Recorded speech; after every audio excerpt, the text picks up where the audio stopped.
شریف پڑھ لیں۔ اللہم صلی علی سیدنا و مولانا محمد طب القلوب و دوائها وعافیت الابدان و شفائها و نور الابصار و ضیائها وعلی آلہ و صحبہ وبارک وسلم صلاۃ و سلام علیک یا رسول اللہ صلی اللہ علیہ وسلم۔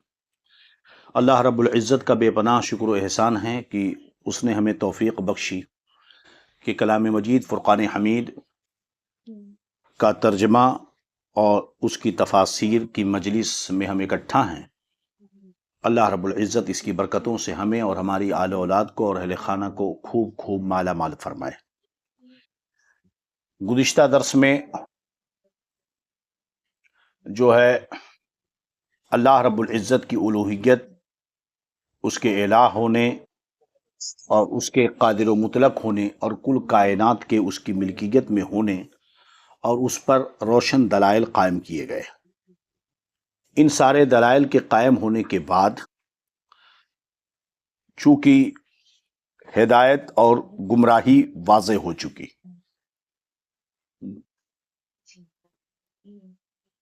اور اللہ رب العزت کی صفات بیان کی گئیں اوپر کی آیت میں، یہ بتایا گیا کہ تمام آسمانوں میں صرف اسی کی سلطنت ہے، آسمانوں کی حفاظت سے اس کو تھکاوٹ نہیں آتی، اس کو ہر چیز کا علم ہے۔ آیت الکرسی میں اس کا ذکر ہوا، اور جب انسان نے یہ جان لیا تو پھر اس کے اسلام قبول کرنے اور اللہ کی وحدانیت کو تسلیم کرنے سے کوئی چیز مانع نہیں ہے، اب اسے قبول کر لینا چاہیے۔ انسان اگر کائنات میں غور و فکر کرے تو وہ اس نتیجے پر پہنچے گا کہ اس کائنات کا پیدا کرنے والا اور اس کو باقی رکھنے والا اللہ رب العزت ہی ہے۔ اس لیے اب آگے کی آیت میں اللہ رب العزت ارشاد فرماتا ہے، تو اب انسان کو اللہ عز و جل کی ذات و صفات کے جاننے کے بعد اسے خود اس پر ایمان لے آنا چاہیے۔ اس کے لیے کسی جبر و اکراہ کی ضرورت نہیں ہے۔ چنانچہ اللہ رب العزت ارشاد فرماتا ہے، آج کے اس درس میں 256 نمبر کی آیت کریمہ اور اس کی بعد کی آیت کریمہ کی تلاوت ہوگی اور اس کی تفسیر پیش کی جائے گی۔ اعوذ باللہ من الشیطان الرجیم، بسم اللہ الرحمن الرحیم۔ لا اکراہ فی الدین قد تبین الرشد من الغی فمن یکفر بالطاغوت ویؤمن باللہ فقد استمسک بالعروۃ الوثقی لا انفصام لها واللہ سمیع علیم۔ لا اکراہ فی الدین، کچھ زبردستی نہیں دین میں۔ کیوں؟ قد تبین الرشد من الغی، بے شک خوب جدا ہو گئی ہے نیک راہ گمراہی سے۔ فمن یکفر بالطاغوت ویؤمن باللہ، تو جو شیطان کو نہ مانے اور اللہ پر ایمان لائے، فقد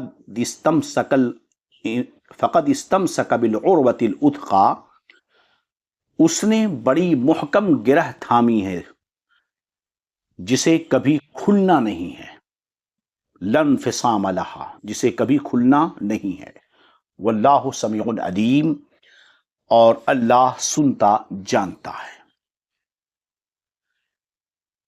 قرآن مجید میں دوسری جگہ اللہ رب العزت نے سورہ یونس میں ارشاد فرمایا، وَلَوْ شَاءَ رَبُّكَ لَآمَنَ مَنْ فِي الْأَرْضِ كُلُّهُمْ جَمِيعًا أَفَأَنْتَ تَكْرَهُ النَّاسَ حَتَّى يَكُونُوا مُؤْمِنِينَ، اگر آپ کا رب چاہتا تو زمین میں جتنے لوگ ہیں سبھی ایمان لے آتے، تو کیا آپ لوگوں کو ایمان لانے پر مجبور کریں گے؟ اسی طرح سورہ کہف میں رب نے فرمایا، قُلِ الْحَقُّ مِن رَبِّكُمْ فَمَنْ شَاءَ فَلْيُؤْمِنْ وَمَنْ شَاءَ فَلْيَكْفُرْ، اور آپ کہیے کہ یہ حق ہے تمہارے رب کی طرف سے، سو جو چاہے ایمان لائے، جو چاہے کفر کرے۔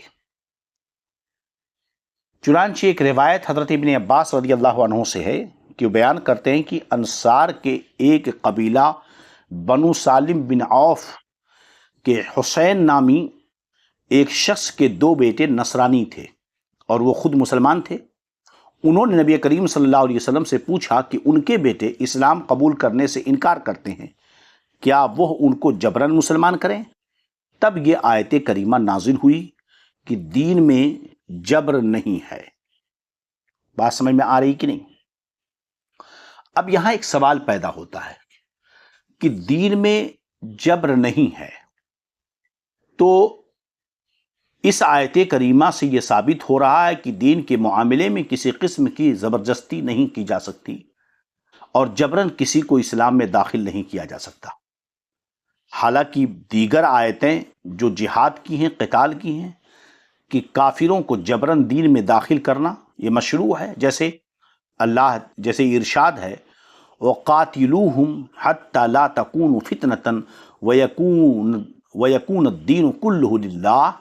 سورہ انفال کی آیت ہے کہ کافروں سے قتال کرتے رہو یہاں تک کہ کفر مغلوب ہو جائے اور پورا دین صرف اللہ کے لیے ہو جائے۔ تو یہاں تو یہ ہے کہ ان سے قتال کرو، اور اس آیت میں جو ابھی ہم نے تلاوت کی یہ ہے کہ دین میں جبر نہیں ہے۔ تو دونوں میں تو ٹکراؤ ہے، دونوں کے مفہوم میں تضاد ہے، جبکہ اللہ کے کلام میں تضاد نہیں ہوتا ہے۔ تو اس کا جواب یہ ہے کہ یاد رہے کہ لا اکراہ فی الدین کا یہ حکم اہل کتاب کے ساتھ مخصوص ہے، کہ جو لوگ کسی دین کو ماننے والے ہیں ان پر دین اسلام قبول کرنے کے معاملے میں جبر نہیں کیا جائے گا، اور کفار اور بت پرست جن کا کسی آسمانی دین سے تعلق نہیں ہے انہیں بشرط استطاعت اسلام قبول کرنے پر مجبور کیا جائے گا۔ مگر یہاں ایک بات یاد رہے کہ کچھ صورتیں معاہدے کی ہوتی ہیں اور کچھ صورتیں جو ہے جیسے ہمارے ملک ہندوستان کی اگر بات کر لیں تو بلا شبہ یہ ملک ہندوستان دارالاسلام ہے، البتہ یہاں کے کفار کافر حربی ہیں۔ ملا جیون علیہ الرحمہ نے فرمایا انہم الا حربیون، کہ یہاں کے کفار حربی ہیں، مگر چونکہ اس ملک میں تمام رہنے والوں نے ایک ایسے معاہدے کو قبول کیا ہے جسے ہم سمویدھان کہتے ہیں یہاں کا، اس معاہدے کو جو قبول کیا گیا کہ اس طرح ایک عہد ہے اس سمویدھان کے واسطے سے، اور اس میں اس بات کی اجازت ہے کہ ہم اپنے مذہب، اپنے دھرم اور اپنے شعائر کے لیے آزاد ہیں بغیر کسی دوسرے مذہب اور دھرم کو چھیڑے ہوئے۔ سمجھ رہے ہیں کہ نہیں؟ اب چونکہ ایک وصول اور ایک گروہ ایک حکومت کا ایک عملہ ہے جس کے بنائے ہوئے اصول کے تحت یہاں پر یہ اختیار و طاقت اور یہ استطاعت مسلمانوں کو حاصل نہیں ہے۔ بات سمجھ میں آ رہی کہ نہیں؟ اور اسی معاہدے کے تحت سب کے سب بدھے ہوئے ہیں، لہذا ہم نے کیا کہا کہ بشرط استطاعت یہ حکم ہے، اور جب ایک اصول اور ایک قانون کے تحت بندھے ہوئے ہیں اگرچہ وہ دنیاوی قانون ہے، سمجھ رہے ہیں کہ نہیں، اور اس صورت میں وہ ہم سے تعرض نہ کریں اور ہم ان سے تعرض نہ کریں۔ البتہ ظاہر سی بات ہے کہ اسلام وہ دین فطرت ہے جو ظاہر اور باطن دونوں کو سنوارتا ہے، اور دین کے قبول کرنے کا تعلق دل سے ہے، اور ظاہر سی بات ہے کہ دل جبر و اکراہ سے نہیں جھکتا، گردنیں جھکائی جا سکتی ہیں، آدمی کو جھکایا جا سکتا ہے، اسے ڈرا دھمکا کر مجبور تو کیا جا سکتا ہے، مگر اس کے دل کو جو ہے مجبور نہیں کیا جا سکتا۔ دل جبر و اکراہ کو قبول نہیں کرتا ہے، سمجھ رہے ہیں کہ نہیں؟ تو اس لیے جو ہے جہاں اگر جیسا کہ یہیں کے اصول میں یہ قانون ہے کہ اگر کوئی تمہارے دین اور مذہب پہ حملہ کرے یا تمہارے جان اور مال کے در پہ ہو تو جسے سیلف ڈیفینس کہا جاتا ہے، تو ظاہر سی بات ہے حقوق یہاں محفوظ ہو گئے۔ اور سب سے بڑی وجہ چیز یہ ہے کہ کسی بھی صورت میں جہاد یا کفار و مشرکین سے لڑنے کا حکم اس صورت میں ہوتا ہے جب کہ آپ کے پاس طاقت و قوت اور استطاعت ہو، اور یہاں پر ایک وصول، ایک ضابطے کو ہم نے قبول کیا ہے، اور اس وصول اور ضابطے کو قبول کرنے میں یہ معنی نہیں پیدا ہوتا کہ معاذ اللہ یہ کہا جائے کہ اسلام کے اصول کو پیچھے رکھا گیا ہے، نہیں، یہاں یہ ہوا کہ گویا کسی بادشاہ کی سلطنت یہاں پر نہیں ہے، بلکہ ایک ملک ہے جس کا ایک عملہ ہے اور چنندہ لوگ ہیں، اور ایسے اصول اور قانون بنائے گئے جو سب کے حق میں ہیں، لہذا اس کو قبول کرنے میں ہمیں کوئی اعتراض نہیں ہے، جبکہ یہاں ہمیں اپنی مذہبی آزادی حاصل ہے۔ اور بصورت دیگر قانون کو ہاتھ میں لینے پر جان، مال، عزت و آبرو کا، مسلمانوں کے املاک و جائیداد کی تباہی بربادی کا، حکومت سے ٹکرا کر جو ہے مصیبتیں، پریشانیاں اور دیگر چیزیں وہ جو ہماری طاقت میں نہیں ہیں اسے حاصل کرنا، اور ظاہر سی بات ہے کہ جو چیز انسان کے طاقت و بس میں نہ ہو اس کا مکلف اللہ بندے کو کبھی نہیں کرتا ہے۔ بات سمجھ میں آ رہی کہ نہیں؟ تو اب دین میں جبر و اکراہ نہیں ہے، یعنی اگر کوئی دین اپنے پسند سے قبول کرتا ہے تو اسے قبول کرنے کا حق ہے، لیکن اس کا یہ مطلب نہیں کہ اسلام جو مسلمان ہو جائیں تو انہیں اسلام چھوڑنے کی اجازت نہیں ہوگی۔ اسلام لانے کے بعد اگر کوئی آدمی خوشی سے اسلام کو قبول کرتا ہے اور اسلام میں داخل ہوتا ہے، تو اب اگر کوئی اس کو کسی مسلمان کو اسلام چھوڑنے پر جبر کرے، اسلام چھوڑنے پر اس کے ساتھ زیادتی کرے، تو اس وقت مسلمانوں پر لازم ہے کہ اس کے تحفظ و بقا کے لیے کھڑے ہو جائیں۔ بہرحال دین میں کوئی جبر نہیں ہے، لیکن اس کا یہ مطلب نہ نکالا جائے کہ قتال کا حکم منسوخ ہو گیا ہے۔ جہاد قائم ہے اور صبح قیامت تک، یہاں تک کہ اس گروہ کا آخری شخص دجال سے جہاد کرے گا۔ تو اب آگے کہ اللہ رب العزت ارشاد فرماتا ہے کہ فَمَن يَكْفُرْ بِالطَّاغُوتِ وَيُؤْمِنُ بِاللَّهِ فَقَدْ اسْتَمْسَكَ بِالْعُرْوَةِ الْوُثْقَىٰ، تو جو شیطان کو نہ مانے اور اللہ پر ایمان لائے۔ شیطان کون؟ طاغوت، یہاں طاغوت کا ترجمہ شیطان کیا گیا۔ تو طاغوت کسے کہتے ہیں؟ طاغوت کے تعلق سے بہت سارے اقوال موجود ہیں۔ بہرحال کہ پھر سے یہاں ذہن میں اچھی طرح یاد رکھیں کہ کسی کو جبراً مسلمان بنانا جائز نہیں، مگر مسلمان کو جبراً مسلمان رکھنا ضروری ہے، لہذا کسی مسلمان کو مرتد ہونے کی اجازت نہیں دی جائے گی، یا تو اسلام لائے یا قتل ہو جائے۔ اچھا، کیونکہ دیکھیں رب نے بنی اسرائیل کے مرتدین کے بارے میں کیا فرمایا؟ بنی اسرائیل میں جو مرتد ہوئے ان کے بارے میں فرمایا فَاقْتُلُوا أَنفُسَكُمْ، اپنے آپ کو قتل کے لیے پیش کرو۔ تو پتہ چلا کہ مرتد کو قتل کیا جائے گا۔ تو جو یہاں پھر اس کے بعد مَن یکفر بالطاغوت، یہاں کفر کا لغوی معنی مراد ہے، یعنی انکار کرنا۔ تو معلوم یہ ہوا کہ ایمان کے لیے دو چیزیں ضروری ہیں۔ نمبر ایک، اللہ کو ماننا اور شیطانی عقائد سے بچنا۔ سمجھ رہے کہ نہیں؟ اللہ پر ایمان جب ہی قبول ہے کہ اس کے دشمنوں سے بیزاری ہو، کیونکہ شیطان کے انکار کو رب نے ایمان سے پہلے بیان کیا۔ اسی طرح ہے لا الہ الا اللہ، پہلے کیا کہا گیا؟ لا الہ الا اللہ۔ لوگ کہتے ہیں رد کی کیا ضرورت ہے؟ مخالفین، گمراہ، مرتدین، بدمذہبوں کے رد کی کیا ضرورت ہے؟ میاں کلمے کا پہلا لفظ ہے رد، لا الہ، نہیں ہے کوئی معبود، تو پہلے رد کیا گیا باطل معبودوں کا، الا اللہ، پھر اس کے بعد یہ ہوا اللہ کے سوا۔ یہاں پر بھی اللہ کیا فرماتا ہے؟ فَمَن يَكْفُرْ بِالطَّاغُوتِ وَيُؤْمِنُ بِاللَّهِ، یوں نہیں فرمایا فَمَن يُؤْمِنُ بِاللَّهِ وَيَكْفُرُ بِالطَّاغُوتِ، یہ نہیں کہا رب نے۔ رب کیا فرماتا ہے؟ فَمَن يَكْفُرْ بِالطَّاغُوتِ وَيُؤْمِنُ بِاللَّهِ۔ تو دیکھو یہاں پر اللہ رب العزت نے یہاں اللہ رب العزت نے کیا فرمایا کہ شیطان سے بیزاری، شیطان کے انکار کو رب نے اپنے اوپر ایمان لانے سے پہلے بیان کیا ہے، جیسے کلمہ لا الہ الا اللہ کے اندر۔ تو اللہ فرماتا ہے فقد استمسک بالعروۃ الوثقیٰ، تو اس نے مضبوط بدھی ہوئی مضبوط رسی کی گرہ کو پکڑ لیا جو کبھی کھلنے والی نہیں ہے۔ تو اسلام پر مضبوطی سے وہی شخص قائم رہ سکتا ہے جو بے دینوں کی صحبت اور ان کی الفت، ان کی کتابیں دیکھنے، ان کی وعظ و نصیحت سے دور رہے، کیونکہ اسی مضبوطی کو شیطان کے انکار پر موقوف رکھا گیا۔ سانپ اور چور سے اس لیے بچو کہ وہ جان و مال کے دشمن ہیں، اور بے دین کی صحبت سے اس لیے بچو کہ وہ ایمان کے دشمن ہیں۔ اسی لیے رب نے فرمایا فلا تقعد بعد الذکر مع القوم الظالمین، نصیحت پانے کے بعد ظالموں کے ساتھ نہ بیٹھو۔ دیکھیے کیا اللہ نے فرمایا فَمَن يَكْفُرْ بِالطَّاغُوتِ وَيُؤْمِنُ بِاللَّهِ فَقَدْ اسْتَمْسَكَ بِالْعُرْوَةِ الْوُثْقَىٰ لَا انفِصَامَ لَهَا وَاللَّهُ سَمِيعٌ عَلِيمٌ، جس نے شیطان کا انکار کیا اور اللہ پر ایمان لایا، تو بات واضح ہو گئی جناب کہ دشمنی بھی کرنی ہوگی، انکار بھی کرنا ہوگا، سمجھ رہے ہیں کہ نہیں؟ لہذا مضبوطی کے ساتھ رسی وہی شخص پکڑ سکتا ہے جو شیطان اور شیطان والوں کا انکار کرے۔ کیا اللہ نے فرمایا کہ وہی شخص مضبوطی سے رسی پکڑے ہوگا جو شیطان کا انکار کرے گا۔ اب طاغوت جو ہے یہ کیا ہے؟ طاغوت کا معنی جو ہے یہ طغیان سے بنا ہے، جس کا معنی سرکشی، اور طاغوت کہتے ہیں کاہن کو، شیطان کو۔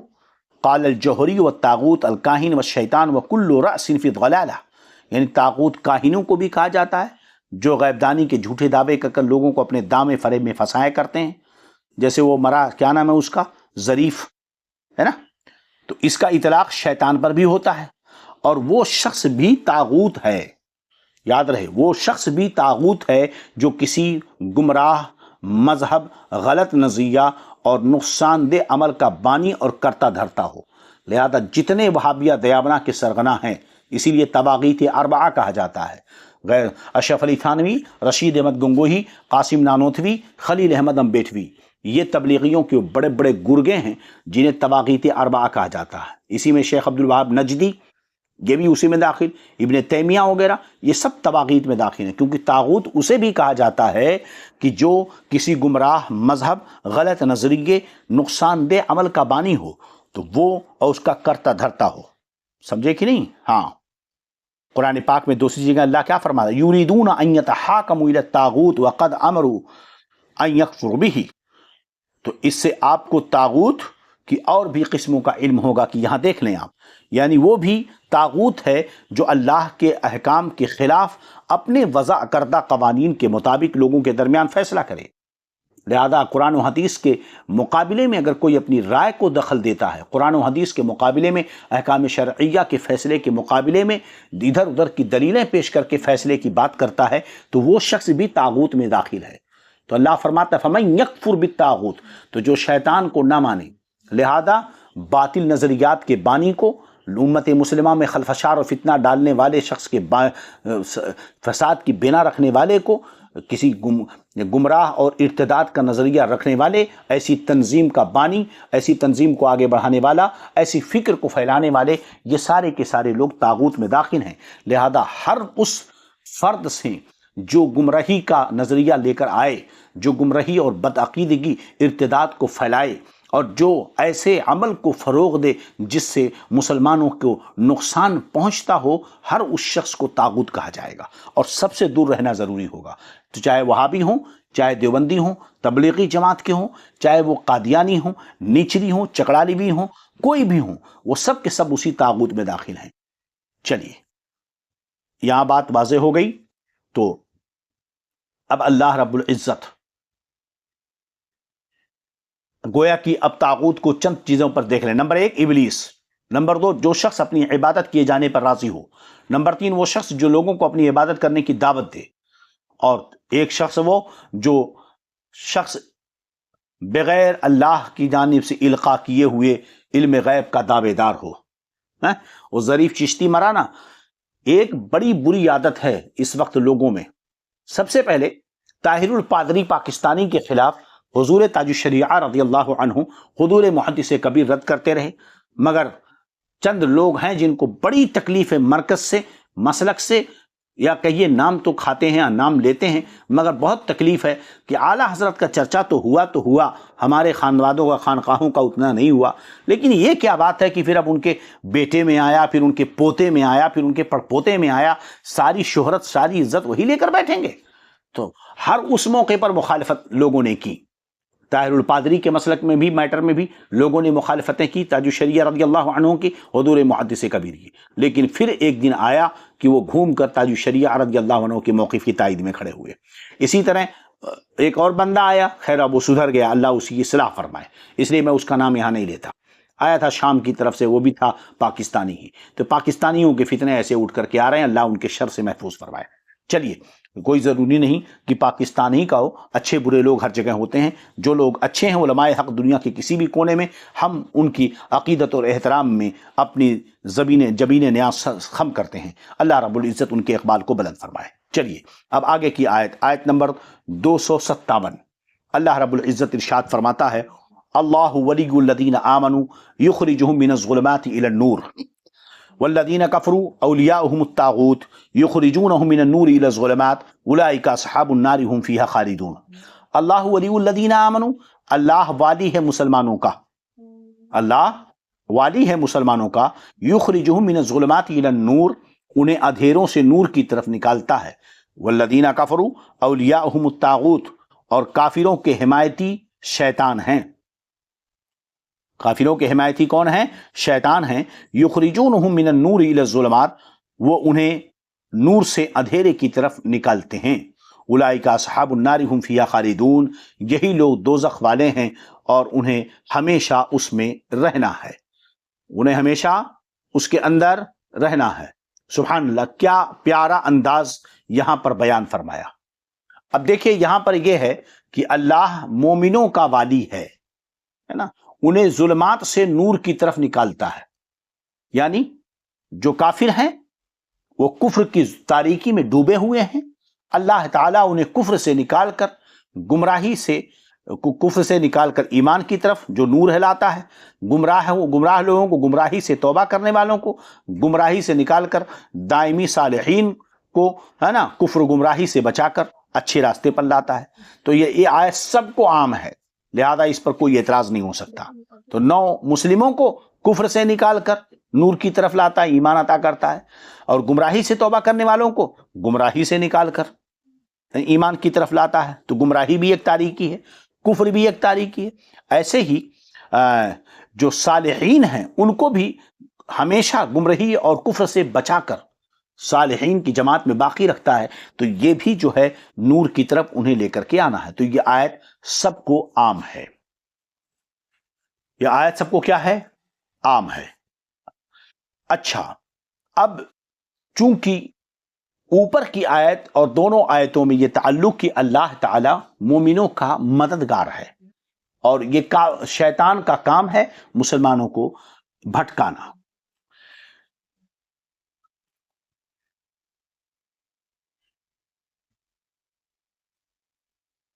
چلیے اب یہاں پر اللہ رب العزت فرماتا ہے کہ اللہ مومنوں کا والی ہے.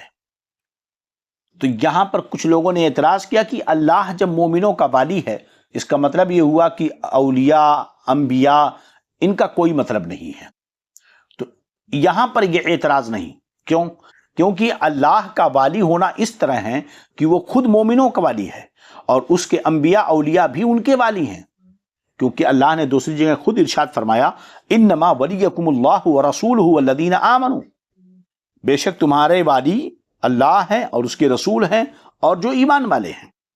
تو اس آیت میں نبی ولی کے مدد کا انکار جو ابھی آیا اس میں نہیں کیا جا سکتا، کیونکہ اس آیت میں ان کے ولی ہونے، نبی کے ولی ہونے اور نبی کے مددگار ہونے، ولی کے مددگار ہونے کا ثبوت ملتا ہے.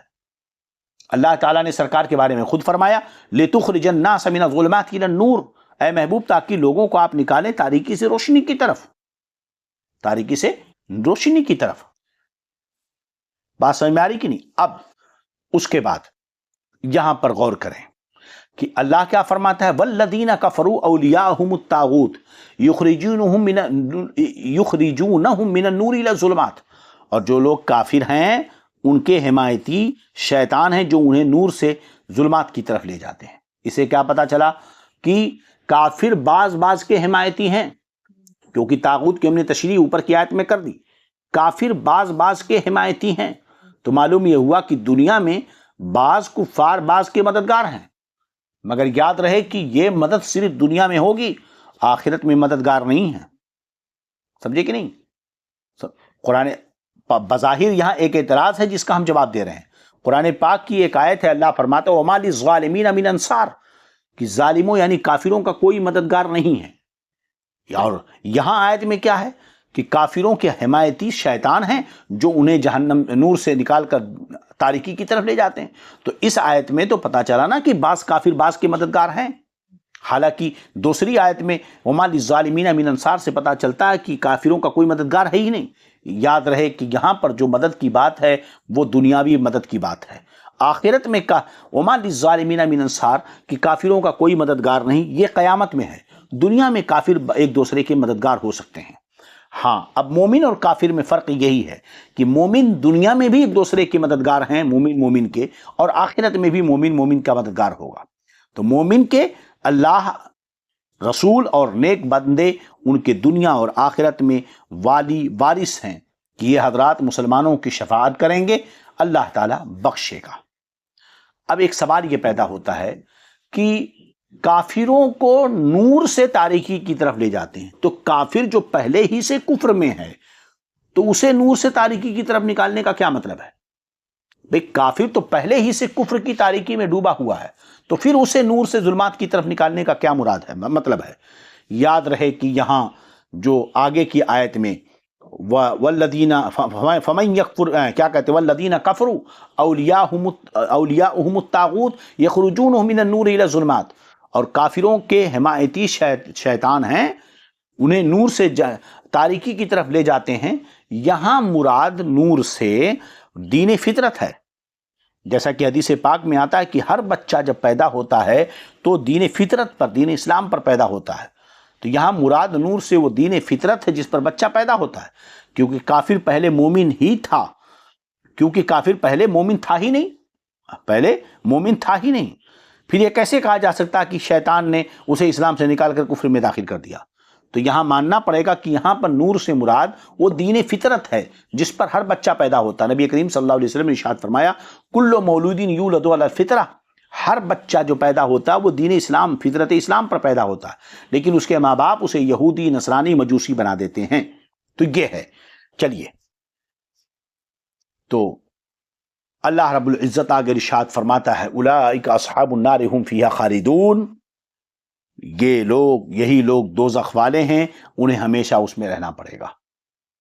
سمجھ میں آئے کہ نہیں کہ دوزخ والا ہونا، دوزخ میں ہمیشہ یہ لوگ رہیں گے۔ پتہ چلا کہ دوزخ والا ہونا اور دوزخ میں ہمیشہ رہنا یہ کفار کے لیے خاص ہے۔ مسلمان اگرچہ کتنا ہی گنہگار ہو مگر وہ دوزخ والا ہے، سمجھے کہ نہیں؟ کیونکہ اس کا گھر اصل جنت ہے نا؟ سمجھ رہے ہیں کہ نہیں کہ وہ ایک دن اپنے گناہوں کی سزا پا کر جنت میں داخل ہو جائے گا۔ چلیے اب اگلی آیت، أَلَمْ تَرَ إِلَى الَّذِي حَاجَّ إِبْرَاهِيمَ فِي رَبِّهِ أَنْ أَتَاهُ اللَّهُ الْمُلْكَ إِذْ قَالَ إِبْرَاهِيمُ رَبِّيَ الَّذِي يُحْيِي وَيُمِيتُ قَالَ أَنَا أُحْيِي وَأُمِيتُ قال إبراهيم فإن الله يأتي بالشمس من المشرق فأتي بها من المغرب فبهت الذي كفر والله لا يهدي القوم الظالمين۔ اللہ فرماتا علم ترا، اے محبوب کیا تم نے دیکھا نہ دیکھا تھا؟ ہے محبوب کیا تم نے نہ دیکھا تھا؟ یہ کب کہا جاتا ہے؟ یہ اسی سے کہا جاتا ہے نا کہ جو پہلے اس چیز کو جانتا ہو۔ آپ نے دیکھا نہیں وہاں کیا ہوا؟ آپ نے دیکھا نہیں اس وقت کیسی بات ہوئی تھی؟ اے محبوب کیا تم نے نہ دیکھا؟ کیا نہ دیکھا؟ اے محبوب کیا تم نے نہ دیکھا تھا اسے؟ کیا تم نے نہ دیکھا تھا اسے جو ابراہیم سے جھگڑا اس کے رب کے بارے میں، اس پر کہ اللہ نے اسے بادشاہی دی، جبکہ ابراہیم نے کہا میرا رب وہ ہے جو جلاتا اور مارتا ہے۔ کس سے جھگڑا ہوا تھا؟ نمرود سے۔ کس سے جھگڑا ہوا تھا؟ نمرود سے۔ تب تو میرے نبی پیدا نہ ہوئے تھے، مگر رب کہتا ہے محبوب کیا تم نے اسے دیکھا نہیں؟ نمرود کو تم نے دیکھا نہیں؟ الم تر الی الذی حاج ابراہیم ربہ، اے محبوب کیا تم نے نہ دیکھا اسے جو ابراہیم سے جھگڑا اس کے رب کے بارے میں؟ ان آتاہ اللہ الملک، کہ اس نے اسے بادشاہی دی۔ اذ قال ابراہیم ربی الذی یحیی و یمیت، جبکہ ابراہیم نے کہا میرا رب وہ ہے یحیی جو جلاتا ہے، وہ یمیت اور مارتا ہے۔ قال انا احیی و امیت، وہ بولا میں جلاتا اور مارتا ہوں۔ حضرت ابراہیم نے جب کہا میرا رب وہ ہے جو جلاتا اور مارتا ہے تو وہ بھی بولا میں جلاتا اور مارتا ہوں۔ قال ابراہیم، ابراہیم نے اب کہا، کیا کہا؟ فإن اللہ یأتی بالشمس من المشرق فأتی بها من المغرب. اچھا تو بھی جلاتا مارتا ہے تو سن، اللہ سورج کو لاتا ہے پورب سے تو تو اس کو پچھم سے لے آ. اگر تیرا دعویٰ ہے کہ جو اللہ کرتا میں بھی کرتا ہوں تو اللہ سورج کو پورب سے لے آتا پچھم میں ڈوباتا ہے، تو ایک کام کر، تو پچھم سے لے آ اور پورب میں ڈوبا دے. فبہت الذی کفر، تو ہوش اڑ گئے کافروں کے. واللہ لا یہدی القوم الظالمین، اور اللہ راہ نہیں دکھاتا ظالموں کا. سمجھ رہے کہ نہیں؟ ہاں تو محبوب تم نے دیکھا نہیں اس کو جس نے میرے ابراہیم میرے خلیل سے بحث کی حجت کی جھگڑا کیا غرور و تکبر میں، ہاں کہ ہم نے اسے سلطنت دی اور تمام زمین کی سلطنت عطا فرمائی. تو اس کو تو چاہیے تھا کہ وہ شکر بجا لاتا، ہماری اطاعت کرتا، لیکن اس نے بجائے شکر و اطاعت کے تکبر کیا اور ربوبیت کا دعویٰ کر بیٹھا، کہنے لگا میں خدا ہوں. یہ کون تھا؟ اس کا نام نمرود بن کنعان تھا. سب سے پہلے سر پر تاج رکھنے والا یہی ہے. بادشاہ بہت ہوتے رہے لیکن سب سے پہلے سر پر تاج رکھنے والا یہی شخص ہے. جب حضرت ابراہیم نے اس کو خدا پرستی کی دعوت دی، سمجھے کہ نہیں، خواہ آگ میں ڈالے جانے سے پہلے ہو یا اس کے بعد، حضرت ابراہیم نے جب اسے دعوت دی تو کہنے لگا تمہارا رب کون جس کی طرف تم ہمیں بلاتے ہو؟ تو حضرت ابراہیم نے کہا کہ میرا رب وہ ہے جو زندگی دیتا ہے اور موت دیتا ہے نا، یعنی اجسام میں موت و حیات پیدا کرتا ہے. تو یہ ایک شخص جو خدا کو نہیں جانتا تھا اس کے لیے بہت بہترین راستہ تھا کہ رب وہ ہے جو زندگی دیتا ہے اور موت دیتا ہے. تو اس میں یہ بتایا گیا کہ خود تیری زندگی اس کے وجود کی گواہ ہے. تو زندہ ہے نا، تو کہتا ہے تیرا رب، میرا رب کون ہے؟ وہی جس نے تجھے زندہ رکھا ہے.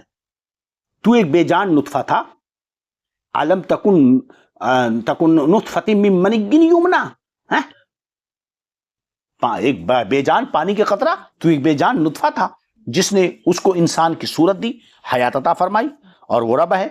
اور زندگی کے بعد پھر زندہ اجسام کو وہ موت دے دیتا ہے. وہ پروردگار ہے، اس کی قدرت کی شہادت خود تیری اپنی موت و حیات میں موجود ہے. مگر اس کے باوجود چونکہ وہ متکبر تھا، گھمنڈی تھا، وہ بے خبر رہا. انتہائی جہالت و سفاہت اور انتہائی بد نصیبی پر. سمجھ رہے ہیں کہ نہیں؟ ہاں یہ دلیل ایسی زبردست تھی کہ میرا رب وہ ہے جو زندگی دیتا، زندگی دیتا اور موت دیتا ہے نا، کہ مگر وہ ہر دھرمی میں پڑا رہا اور ماننے کے لیے تیار نہیں، کہتا کہ میں بھی زندگی دیتا ہوں، میں بھی موت دیتا ہوں.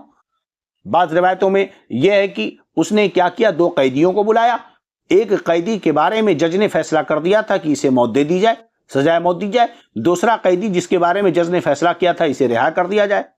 تو نمرود نے کہا کہ جج نے اس کا فیصلہ کیا ہے کہ اسے موت دے دی جائے، اس کے بارے میں فیصلہ ہوا ہے کہ اسے رہا کر دیا جائے. جس کو رہائی کا فیصلہ دیا گیا میں اسے موت کی سزا دیتا ہوں، جسے موت کی سزا دی گئی ہے اسے میں زندگی دیتا ہوں. دیکھو میں بھی زندہ کرتا ہوں، میں بھی موت دیتا ہوں. تو حضرت ابراہیم نے جب دیکھا کہ یہ موت و حیات کے فلسفے کو صحیح طرح سمجھتا نہیں، تکبر نے اس کے دماغ کو برباد کر دیا ہے، تو آپ نے فوراً کہا میرا رب وہ ہے جو سورج پورب سے نکالتا ہے پچھم میں ڈوباتا ہے، اگر تو خدا ہے تو پچھم سے نکال. تو یہ اتنا زبردست جواب تھا کہ نمرود سے اس کا جواب بن ہی نہ پڑا.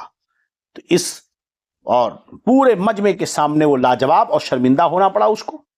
اب اس کے بعد اس نے بیکار کی بحثیں شروع کی وہاں پر. سمجھ رہے ہیں کہ نہیں؟ تو بہرحال یہ جو ہے زندگی اور موت کے فلسفے کو وہ سمجھ نہ سکا. سمجھے کہ نہیں؟ ہاں کہاں موت و حیات پیدا کرنا، قتل کیے ہوئے شخص کو زندہ کرنے سے عاجز رہنا، اور بجائے اس کے زندگی کے زندہ کے چھوڑنے کو جلانا کہنا، یہ کتنی بڑی بیوقوفی ہے. اس کی ذلت کے لیے کافی تھا. عقلا پر اسی سے ظاہر ہو گیا کہ جو حجت حضرت ابراہیم علیہ السلام نے قائم فرمائی وہ بڑی مضبوط تھی، اس کا جواب ممکن نہیں تھا. لیکن چونکہ نمرود کے جواب میں جو طریقہ کار تھا، حضرت ابراہیم نے اس پر مناظرانہ گرفت فرمائی. اور موت و حیات کا پیدا کرنا تیرے مقدر میں نہیں ہے.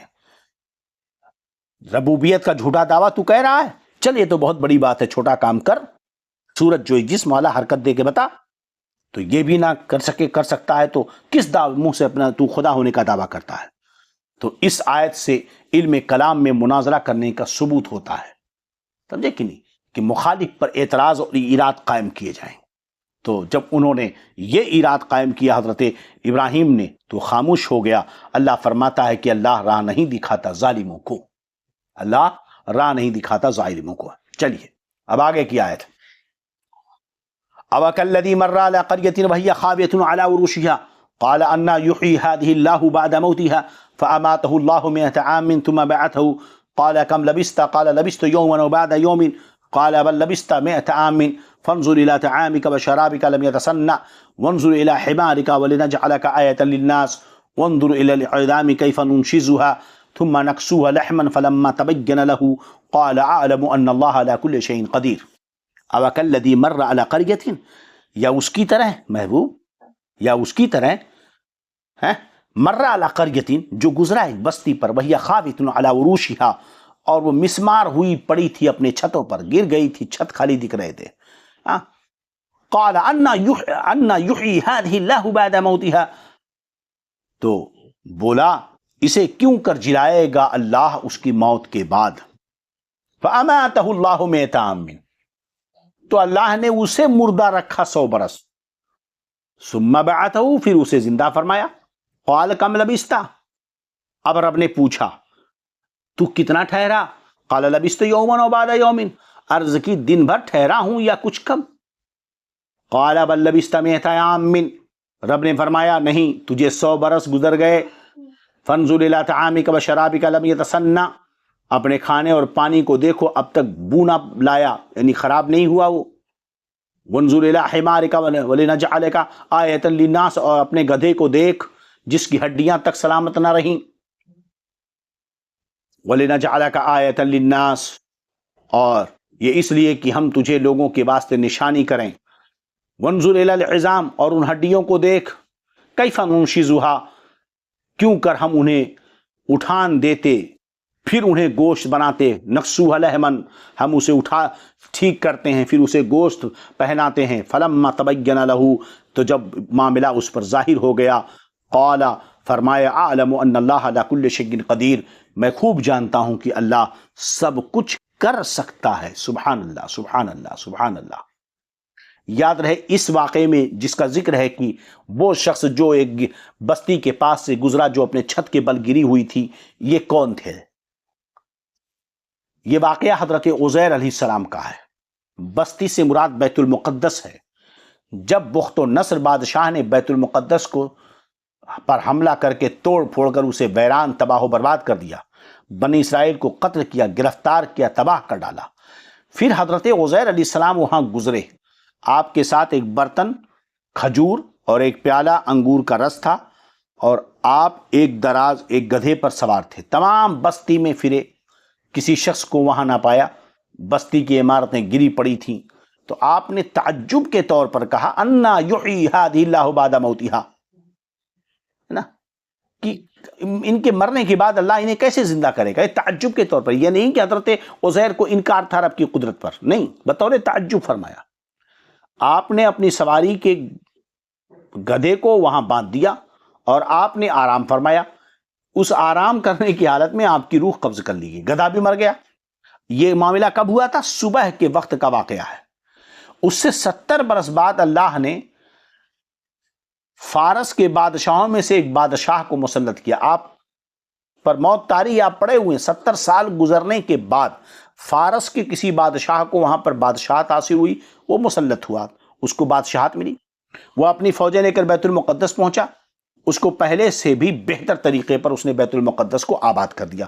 جو کھنڈر پڑے تھے، دیواریں گری تھیں، چھت برباد ہو گئے تھے، پھر سے اس نے بیت المقدس کو آباد کر دیا۔ اور بنی اسرائیل میں جو لوگ باقی رہے تھے، اللہ تعالیٰ نے انہیں پھر یہاں، ہے نا، انہیں پھر یہاں لایا، اور وہ بیت المقدس اس کے قریب قریب میں آباد ہو گئے۔ ان کی تعدادیں بڑھتی رہیں۔ اس زمانے میں اللہ تعالیٰ نے حضرت عزیر کو دنیا کی آنکھوں سے پوشیدہ رکھا۔ بھائی حیرانی ہے نا کہ وہیں پر تو حضرت عزیر سوئے تھے، روح قبض کر لی گئی، اور وہیں آبادیاں ہو رہی ہیں، وہیں لوگ بس رہے ہیں، مکانات بن رہے ہیں، مگر کوئی حضرت عزیر کو نہیں دیکھ رہا ہے، اس لیے کہ ان دنوں تک اللہ تعالیٰ نے حضرت عزیر کو دنیا کی آنکھوں سے پوشیدہ رکھا، اور کوئی آپ کو نہ دیکھ سکا۔ جب آپ کی وفات کو 100 برس گزر گئے تو اللہ تعالیٰ نے آپ کو زندہ کیا۔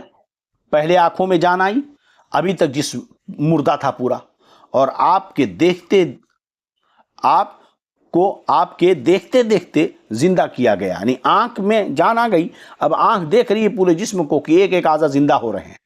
اور یہ کب ہوا؟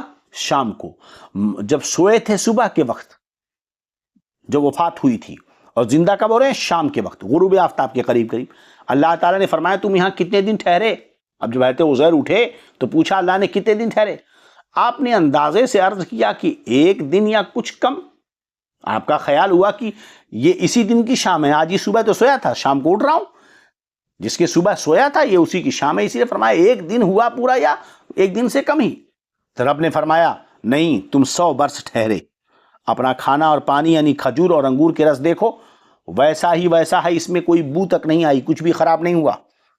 دنیا کی کوئی فریج لے آؤ، اگر وہ 100 سال تک کوئی سامان محفوظ کر کے رکھے، میاں ایک ہفتے تم کوئی سامان فریج میں رکھ دو تو جو تازہ اور ورجنل ہوتا ہے وہ ورجنالٹی اس میں قطعاً باقی نہیں رکھتی ہے۔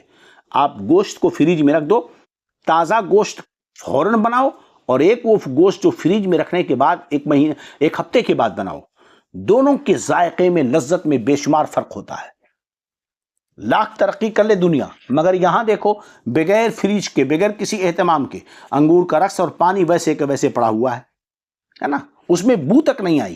اللہ فرماتا ہے اپنے گدھے کو دیکھیے، وہ تو مر گیا تھا، گل گیا، سڑ گیا، اعضا بکھر گئے، ہڈیاں سفید سفید چمک رہی تھیں، آپ کی نگاہ کے سامنے اس کے تمام اعضا جمع ہوئے گدھے کے، اپنے اپنے موقع پر آئے، ہڈیوں پر گوشت چڑھا، گوشت پر خال آئی، بال نکلے، پھر اس میں روح پھونکی تو اٹھ کر کھڑا ہو گیا اور آواز کرنے لگا۔ تو حضرت عزیر نے اپنی نظروں کے سامنے ساری چیزیں دیکھی۔ اب یہاں پر رب کی قدرت کو دیکھیں، ایک طرف تو پانی میں کوئی فرق نہیں آیا، انگور کے رس میں کوئی فساد نہیں ہوا، مگر وہیں گدھا گل سڑ کر برباد ہو گیا۔ گویا کہ رب نے دونوں چیزیں دکھائیں کہ وہ جب حفاظت کرتا ہے تو پانی اور شربت تو اور جلدی خراب ہو جانا چاہیے، آپ پانی کھلے میں رکھ دیجئے ایک گلاس، مہینے بھر کے اندر اس کی کیا حالت ہوگی؟ گدھا تو شاید 1-2 مہینہ کسی طریقے سے جی جائے، 2 مہینہ کیا گدھا اپنا کھا پی کر کے 2-4-10 سال بھی جی سکتا ہے، پانی تو ایسے ہی پڑا ہوا نہیں رہ سکتا۔ انگور کا رس شاید 2 یا 3 دن میں برباد ہو جائے، مگر جو خود بخود برباد ہونے والی چیز تھی وہ 100 سال تک محفوظ رہی، اور گدھا جو خود اپنا کھا پی کر پانی پی کر کے جی سکتا تھا وہ تباہ و برباد ہو گیا۔ تو گویا کہ اللہ رب العزت نے یہاں پر 2 چیزیں کی کہ جس چیز کی ہم حفاظت کریں اسے کوئی برباد نہیں کر سکتا، اور جسے ہم جس کی حفاظت ہم نہ کریں پھر اس کو کوئی بچا بھی نہیں سکتا ہے۔ سمجھ رہے ہیں کہ نہیں؟ آپ نے، حضرت عزیر نے اللہ کی قدرت کا مشاہدہ کیا اور فرمایا میں خوب جانتا ہوں کہ اللہ ہر شے پر قادر ہے۔ اب اس کے بعد بڑا دلچسپ واقعہ یہ ہوا کہ آپ اپنی سواری پر سوار ہو کر اپنے محلے میں تشریف لائے۔ اب 70 سال کے بعد سر اقدس اور سر کے بال، داڑھی کے بال سفید تھے، سمجھے؟ عمر وہی 40 سال کی تھی۔ بولو 100 سال کے بعد اٹھے، اور عمر کون سی تھی؟ 40 سال والی عمر تھی۔ عمر کون سی تھی؟ 40 سال کی۔ تو گویا کہ 140 سال ہو گئے، 40 سال کی تھی۔ کوئی آپ کو نہ پہچانتا تھا، کیونکہ یہاں تو لوگ 70 سال کے بعد بسے تھے ان کے حضرت عزیر کے وفات آنے سے پہلے۔ اندازے سے اپنے مکان پر پہنچے، ایک ضعیف بڑھیا ملی جس کے پاؤں رہ گئے تھے، ہے نا، وہ نابینا ہو گئی تھی، وہ آپ کے گھر کی باندی تھی، اور اس نے آپ کو دیکھا تھا۔ آپ نے اس سے پوچھا کہ یہ عزیر کا مکان ہے؟ اس نے کہا ہاں۔ عزیر کہاں؟ انہیں تو غائب ہوئے 100 برس گزر گئے، یہ کہہ کر خوب روئی۔ آپ نے فرمایا کہ میں عزیر ہوں۔ اس نے کہا سبحان اللہ، یہ کیسے ہو سکتا ہے؟ آپ نے فرمایا اللہ تعالیٰ نے مجھے 100 برس مردہ رکھا پھر زندہ کیا۔ اس نے کہا کہ ہم نہیں مانتے، عزیر مستجاب الدعوات تھے، جو دعا کرتے تھے قبول ہوتی تھی، آپ دعا کیجئے میں آنکھ والی ہو جاؤں تاکہ میں اپنی آنکھوں سے آپ کو دیکھوں۔ آپ نے دعا فرمائی، وہ بڑھیا ٹھیک ہو گئی۔ آپ نے اس کا ہاتھ پکڑ کر فرمایا اٹھ خدا کے حکم سے، یہ فرماتے ہی اس کے مارے ہوئے پاؤں میں بالکل جو اس کے پاؤں تھا ٹھیک ہو گیا۔ اس نے آپ کو دیکھ کر پہچان لیا اور کہا میں گواہی دیتی ہوں کہ آپ بے شک عزیر ہیں، اور آپ کو بنی اسرائیل کے محلے میں لے گئی، خاندان والوں کے بیچ۔ وہاں ایک مجلس میں آپ کے فرزند جن کی عمر 118 سال ہو چکی تھی، آپ کے بیٹے جن کی عمر 118 سال، سوچو، اور حضرت عزیر کی عمر وہی 40 سال ہے، اور آپ کے پوتے بھی تھے جو بوڑھے ہو چکے تھے، بڑھیا نے جو ہے مجلس میں پکارا کہ یہ حضرت عزیر تشریف لائے ہیں، اہل مجلس نے اس کو جھٹلایا، اس نے کہا مجھے دیکھو، آپ کی دعا سے میری یہ حالت ہو گئی ہے۔ لوگ اٹھے اور آپ کے پاس آئے، آپ کے فرزند نے کہا میرے والد صاحب کے شانوں کے بیچ میں، بیٹے نے کہا میرے والد کے شانوں کے درمیان میں کالے بالوں کا ایک ہلال تھا، جس میں مبارک کھول کر دیکھا گیا تو وہ موجود تھا۔ اس زمانے میں توریت کا کوئی نسخہ نہ رہا تھا، کوئی اس کا جاننے والا موجود نہ تھا، تو آپ نے تمام توریت حفظ پڑھ دی۔ ایک شخص نے کہا کہ مجھے اپنے والد سے معلوم ہوا کہ بخت و نصر کے ستم اور ظلم کے بعد گرفتاری کے زمانے میں میرے دادا نے توریت ایک جگہ دفن کر دی تھی، اس کا پتہ مجھے معلوم ہے، اس پتے پر ڈھونڈا گیا، توریت کا نسخہ انہیں مل گیا۔ حضرت عزیر نے اپنی یاد سے جو توریت لکھی تھی، جب اس پرانے توریت سے مقابلہ کرایا گیا تو ایک ایک حرف بالکل برابر تھا۔ سمجھ رہے ہیں کہ نہیں؟ اب سوچیں کہ اب یعنی بیٹے کی عمر 118 سال ہے اور حضرت عزیر کی عمر 40 سال ہے۔ بیٹے کی عمر 118 سال، حضرت عزیر کی عمر کتنی ہے؟ 40 سال۔ سمجھ رہے ہیں کہ نہیں؟ چلیے، اللہ رب العزت اس واقعے سے ہم کو بہت ساری چیزوں کا علم ہوا ہے نا، کہ اللہ رب العزت جسے چاہتا ہے زندگی عطا فرماتا ہے، جسے چاہتا ہے اسے موت عطا فرماتا ہے۔ تو اس کا بھی تعلق اوپر کی آیت سے ہے۔ آج کے درس میں اتنا ہی۔ اللہ رب العزت دارین کی سعادتیں برکتیں عطا فرمائے۔ استغفر اللہ استغفر اللہ استغفر اللہ ربی من کل ذنب واتوب الیہ۔ اشہد ان لا الہ الا اللہ واشہد ان محمدا عبدہ ورسولہ۔ السلام علیکم ورحمۃ اللہ وبرکاتہ۔